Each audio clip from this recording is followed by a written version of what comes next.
Eh bien, bonjour à tous. À Belbex, il y avait un château et une église. Un château et une église. Mais à côté de l'église, il y avait une petite hostel. Une petite maison, et là, c'était la Cathy qui y habitait. Oh, elle avait perdu son nom depuis longtemps. Elle était veuve et elle vivait ici avec son fils, Ludzantu. Oh, Ludzantu, oh, Hérodjante, oh, il était gentil. Ça, il était gentil. Mais, comment dire, il n'y avait pas toutes les choses dans le cerveau. Eh oui, comme on dit, il n'avait pas le gaz à tous les étages, mais il était gentil quand même. Et un jour, la Cathy lui dit, écoute, Jantou, j'ai plus d'huile, n'avais plus d'eau, et il faudrait que tu ailles m'en chercher au moulin. Le moulin qui est à côté de la serre, tout à un fond. Et Jantou, ouais, maman, vous y allez, et vous prendrez le pétarou. Ah non, la dernière fois que tu l'as pris, tu sais comment il s'est passé, tu t'es cassé la figure et qu'aurait tout ébouilla. Non, tu y descends à pied. Oh, tu y descends à pied. Et veki Ludzantu qui part sur le sami, un beau pot d'1 litre. Et le voilà qui descend. Et commence à guetter l'oiseau, le néboule, les fleurs. Les pissenlits, c'était juste la saison.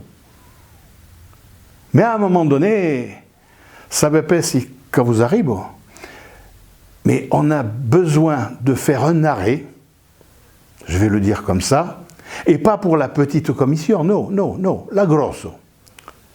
Et là, Ludzantu, il a regardé autour de lui, il y avait un buisson, et donc il est parti se cacher derrière la haie. Et là, il s'est mis en position.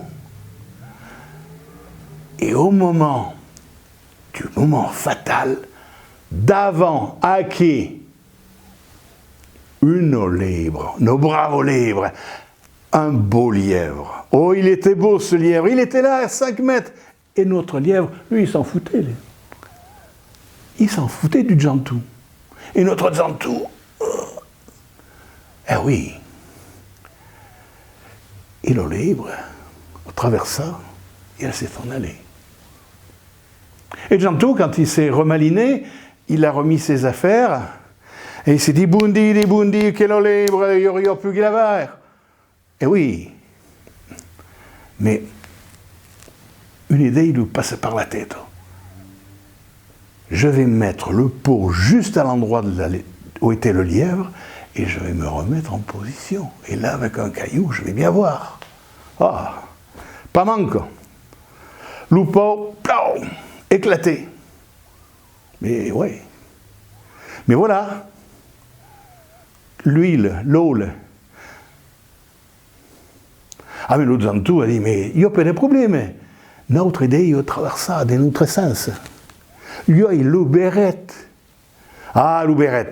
Vous savez, le feutre, c'est très étanche. Alors, il s'est dit, eh bien, allez, continue, descendre le moulin. Et il est arrivé devant le moulinier. Bonjour moulinier, et bonjour Zantou, et comment tu vas, et ta mère, et tout court. Et tu venais chercher de l'huile. Eh bien, bien sûr, je viens de chercher de l'huile. Mais je te la mets où? Dans le béret. Et notre moulinier dit, si tu la veux dans le béret, je te la mets dans le béret. Et ils ont versé l'huile dans le béret. Il dit, mais Zantou, il n'y a que la méita, là. Il n'y a qu'un demi-litre, là. Oh, mais qu'est pas grave, de l'autre biaille qu'on va se faire. Et le moulinier, un peu surpris, mais il a reversé l'huile de l'autre côté. Et notre Zantou, il est parti en remontant le chemin jusqu'à l'hostel avec son huile. Ah ben là, évidemment, c'était plus prudent. Marcevo doucement, per pas non tomber de l'eau. Oh ouais, car faut lui arriver à l'hostel, à côté de l'église de Belbex. Et arrivé devant la maison, Maman, maman, t'apportes à l'eau, t'as pas été rapide quand même. Ah ben tu sais, ben, il y a de cailloux sur le tsami. Ah oui, il y avait des ronces sur le chemin et des cailloux. Et mais, dans tout, l'eau, d'une louberette, eh ben oui, parce que le loupo, il lui arrivait malheur. Bon, c'est pas grave.